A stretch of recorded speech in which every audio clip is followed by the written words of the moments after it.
Assalamualaikum warahmatullahi wabarakatuh.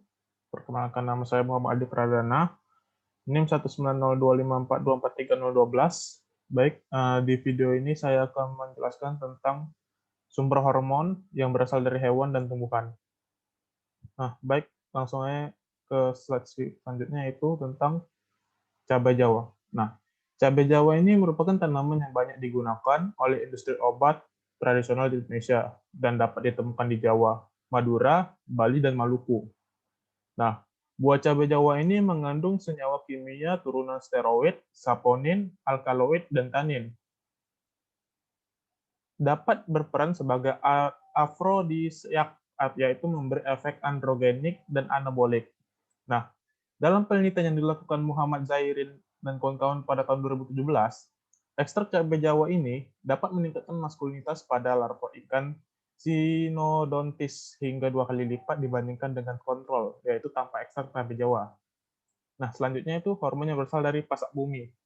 Nah, proses gentanisasi atau maskulinitas dapat dilakukan dengan menghambat kerja enzim yang mengkatalis perubahan dari androgen menjadi estrogen.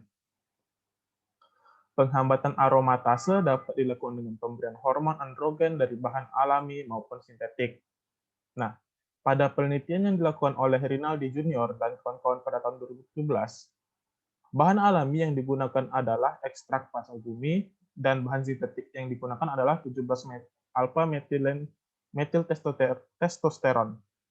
Nah, dari hasil penelitiannya dapat diketahui bahwa jantanisasi atau maskulinitas pada perlakuan perendaman dengan pasak bumi dengan dosis 60 mg per liter dapat menghasilkan jantan sebanyak 67,44%, yaitu lebih tinggi daripada perlakuan kontrol atau dengan menggunakan perendaman menggunakan 17 alpha metil testosteron. Nah, selanjutnya itu hormon yaitu pada kelenjar hipofisa pada sapi, kerbau, dan domba.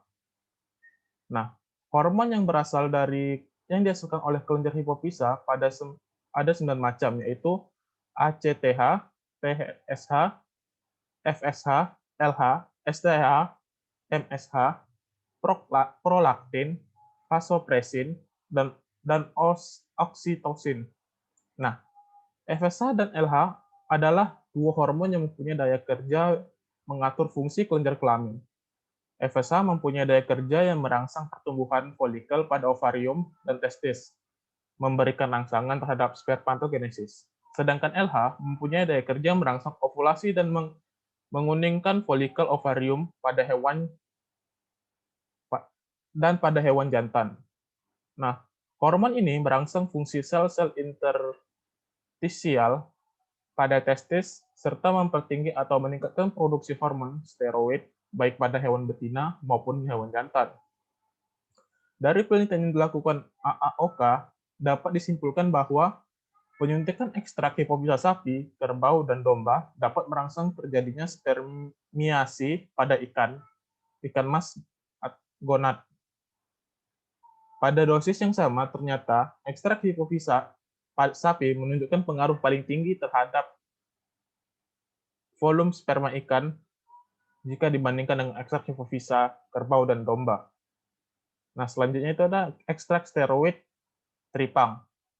Nah, pemanfaatan senyawa steroid teripang penting untuk aplikasi pada budidaya perikanan dan penggunaan pada manusia untuk menggantikan senyawa-senyawa steroid sintetis yang digunakan oleh masyarakat. Nah, pada penelitian yang dilakukan oleh Riani 2007, untuk keperluan seks reversal pada ikan air seperti udang galah dan ikan gupi atau gapi yang umumnya menggunakan hormon relatif murni, menunjukkan bahwa steroid teripang dengan konsentrasi yang relatif rendah, pengaruhnya adalah relatif lebih baik jika dibandingkan dengan hormon sintesis 17 metil alpha testosteron.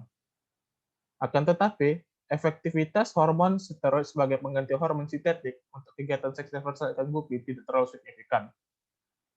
Berbeda pada aplikasi dengan udang galah, hormon steroid teripang mampu menunjukkan performa seks reversal yang lebih baik tanpa pengaruh negatif. Nah, selanjutnya itu yang keempat adalah ekstrak daun karamunting. Atau yang terakhir yaitu ekstrak daun karamunting. Nah, Ikan nila merupakan salah satu komoditas ikan air tawar terbesar dan tersebar luas dan banyak dibudidayakan karena memiliki nilai ekonomis yang tinggi. Namun, tantangan utamanya dalam budidaya campur kelamin adalah terjadinya kematangan gonad yang terlalu cepat dan pemijahan yang tidak terkendali, yang sering mengakibatkan kepadatan yang tinggi dan pertumbuhan lambat. Karena energi yang seharusnya digunakan untuk pertumbuhan somatik dialihkan ke pertumbuhan dan perkembangan gonad. Akibatnya, untuk mencapai ukuran konsumsi, ikan membutuhkan waktu yang lama. Oleh karena itu, perlu upaya lain dengan tujuan yang sama melalui penghambatan perkembangan gonad dengan metode hormonal.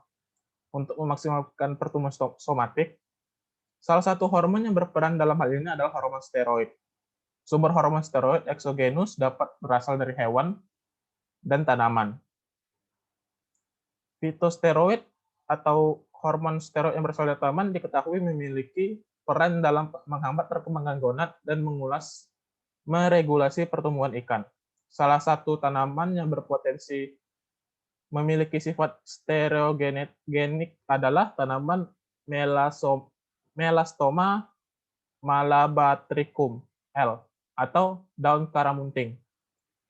Dari penelitian yang dilakukan oleh Sameley dan kawan-kawan pada tahun 2021, diketahui bahwa perlakuan dengan dosis ekstrak daun karamunting 1 gram per kilo pakan merupakan dosis terbaik dalam menghambat perkembangan gonad ikan nila dan memberikan performa pertumbuhan terbaik. Ekstrak daun karamunting juga berpotensi sebagai agen seks reversal alami pada ikan nila.